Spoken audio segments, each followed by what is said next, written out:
I really hate this claim and what this claim implies, because even though it's not true and there's evidence showing that it's not true, the people that say this claim are unlikely to actually read the studies that actually talk about this claim. And the claim that this person is making is that public opinion doesn't sway policy and therefore voting doesn't matter. Now, in the video that this comment was on, I actually addressed that claim, but I'll do it again. In this screenshot right here, you can see me, talking about the United States being one of the lowest voter turnout countries out of our peers. So first off, right off the bat, public opinion doesn't turn into policy because nobody votes. That is especially true in congressional elections, and that's how laws are made. More people showed up to the 2018 midterms than any time in modern history, and yet that was still only a little bit above half of the eligible population. The fact that policy does not correlate with public opinion has nothing to do with whether or not voting works. We don't know that, because we don't vote. Secondly, and most importantly, when we talk about the studies that look into public opinion and policy, I've read a lot of these studies, and none of them that I have read have determined that voting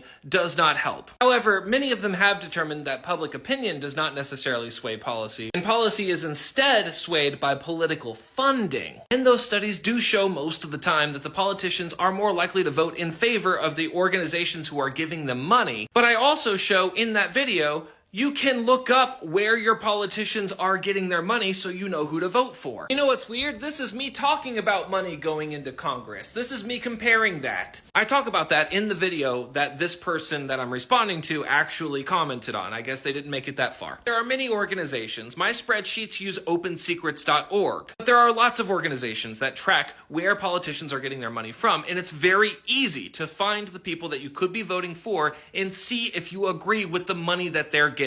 It's not just that. This is also me talking about tracking policy. I have a spreadsheet that keeps track of bills and what House members vote for and against. And I talk about it in that video too. If you disagree with one of these bills, you literally just say no and you give it a weight. For instance, this is the Israel funding bill. I said no on that and I gave it a weight of 10 because I use 1 to 10. And this doesn't measure what House members say they're going to vote for or what they're going to vote against. This is how they have historically voted. You're not going in thinking, well, this person says they're going to do this, but what if they do something else? This is literally what they're doing while they're in office. If you don't like it, then it will give them a low grade on that spreadsheet and you can vote them out. Now, I know what you may be thinking. You may be thinking, but Nick, if they get so much more money than any of our grassroots candidates do, how are we supposed to get them in office? Well, first you have to think about what that campaign money does. That campaign money doesn't just buy votes. You can't just buy votes. The reason campaign money matters is because it spreads awareness. Campaign money makes candidates look good, and it makes them known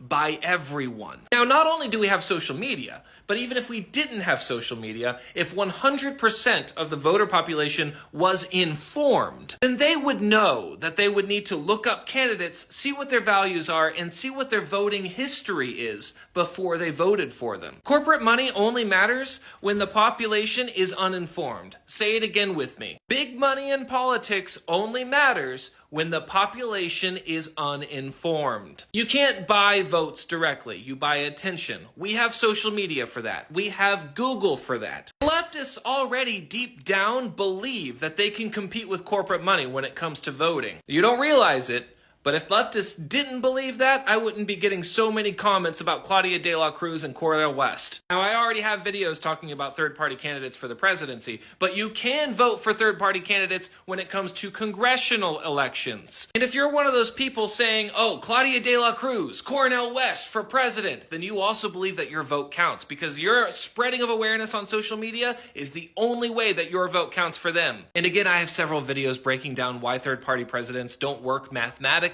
If you do want a third-party president, I break it down in that last video how to do that. But if you're a leftist and you're rooting for Cornel West, Claudia de la Cruz, or even if you're rooting for RFK, then you know that your vote matters more than big money in politics. You already know that. So, if you have any questions, go back and watch that video. It looks like this right here. I know it's one of my most important videos and it doesn't actually have a good cover, but this is the one. But anyway, this is the point in the video where if somebody leaves something in the comment section arguing about a point that I've already covered in in this video or the last one, call them a banana. I also have a video that looks like this if you're worried about voter suppression and you're wondering if I factor any of that in. So if there's somebody coming in that clearly hasn't watched this video all the way through, call them a banana. That's our word for somebody who did not watch the video all the way through and doesn't want to look up to see if I covered it. Don't tell them what a banana means. That's just between us. You're one of the special few that know what bananas mean. But if you made it this far, go to the comment section. See if there are any bananas in there. I bet there are.